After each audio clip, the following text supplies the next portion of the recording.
how, whether it's AI specifically or machine learning or any of these tools, how can we amplify them to help mediators mediate? I think there are a lot of different ways that you could use AI in conflict resolution.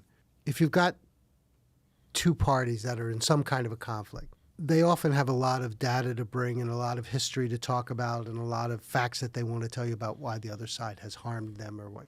And a lot of that can be processed quickly by AI and be factually checked and be synopsized and be churned through by AI in ways that can provide insights that aren't necessarily readily apparent to human beings. Right.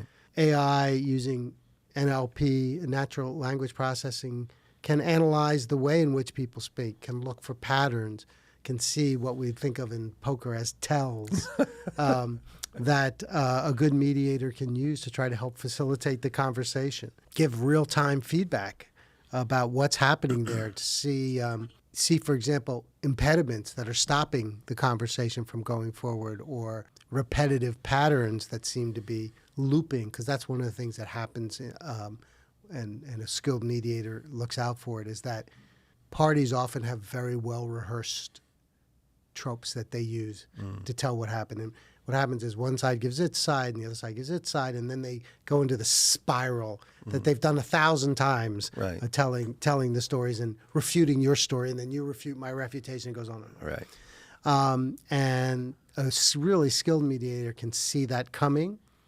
But AI in analyzing patterns can often suggest ways to get around that or see that pattern when it's beginning to develop more quickly than a human mediator might be able to see it, and identify triggers that, I've analyzed thousands of hours, I being AI, have analyzed thousands of hours of discussion. And you know what? Whenever this kind of thing happens, that's a trigger. So human beings can do that too, but I think AI as a tool might be able to do it in ways that are either much more subtle than humans can pick up, or, of course, they can do these enormous data sets and see things that would take humans much longer to bring out. So I don't think AI has been used extensively for these purposes yet, but I think there's real potential there.